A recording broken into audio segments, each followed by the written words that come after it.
ಬಸವಣ್ಣನವರು ಕಲ್ಯಾಣಿಯ ಕಲಚೂರಿ ದೊರೆಗಳಾದ ಬಿಜ್ಜಳನ ಆಸ್ಥಾನದಲ್ಲಿ ಭಂಡಾರಿಯಾಗಿ ಕಾಯಕ ಮಾಡುತ್ತಿದ್ದರು.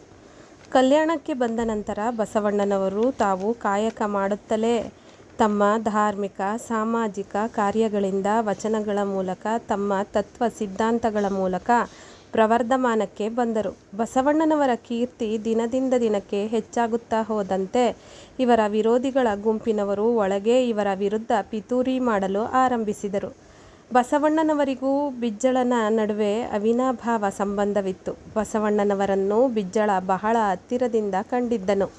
ಬಿಜ್ಜಳನಿಗೆ ಬಸವಣ್ಣನವರನ್ನ ತುಂಬ ಪ್ರೀತಿ ಗೌರವಾಧಾರಗಳಿಂದ ಕಾಣುತ್ತಿದ್ದನು.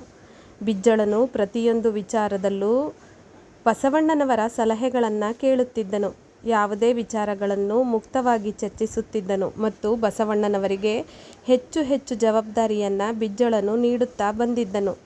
ತುಂಬ ಕಡಿಮೆ ಸಮಯದಲ್ಲಿ ಬಸವಣ್ಣನವರು ಬಿಜ್ಜಳನಿಗೆ ಹತ್ತಿರವಾಗುತ್ತಾರೆ. ಬಿಜ್ಜಳನು ಬಸವಣ್ಣನವರಿಗೆ ಸಾಮಾನ್ಯ ಗಣಕರಾಗಿ ಕಾಯಕ ನೀಡಿದವನು.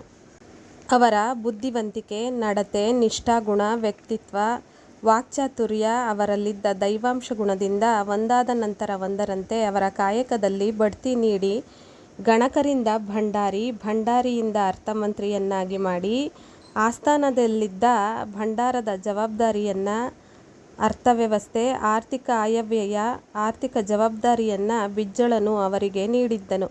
ಬಸವಣ್ಣನವರು ಬಿಜ್ಜಳನು ಕೊಟ್ಟ ಜವಾಬ್ದಾರಿಯನ್ನು ಶ್ರದ್ಧೆ, ನಿಷ್ಠೆ, ಪ್ರಾಮಾಣಿಕತೆಯ ಜೊತೆಗೆ ಅತ್ಯಂತ ಶ್ರೇಷ್ಠ ದರ್ಜೆಯಲ್ಲಿ ಅದನ್ನು ನಿಭಾಯಿಸಿದ್ದರು.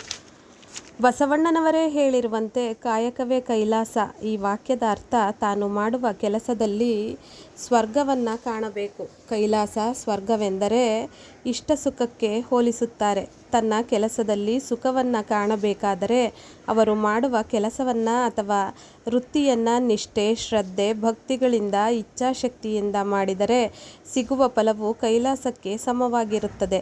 ಆದ್ದರಿಂದ ಬಸವಣ್ಣನವರು ಪ್ರತಿಯೊಬ್ಬ ವ್ಯಕ್ತಿಗೆ ಕಾಯಕದ ಮಹತ್ವ ತಿಳಿಸುವ ನಿಟ್ಟಿನಲ್ಲಿ ಕಾಯಕವೇ ಕೈಲಾಸ ಎಂದು ಹೇಳಿದ್ದಾರೆ. ಬಸವಣ್ಣನವರು ತಮ್ಮ ಕಾಯಕವನ್ನು ತಮ್ಮ ಮನೋನಿಷ್ಠೆಯ ಮೂಲಕ ಮಾಡಿದ್ದರ ಫಲವಾಗಿ ಅವರ ಕೀರ್ತಿ ಪತಾಕೆ ಎಲ್ಲೆಡೆ ಹಬ್ಬಿ ಹೆಮ್ಮರವಾಯಿತು. ಇದನ್ನು ಸಹಿಸದ ಅಲ್ಪಜ್ಞಾನಿಗಳು ಅವರ ವಿರುದ್ಧ ಷಡ್ಯಂತ್ರ ರೂಪಿಸಲು ಆರಂಭಿಸಿದರು.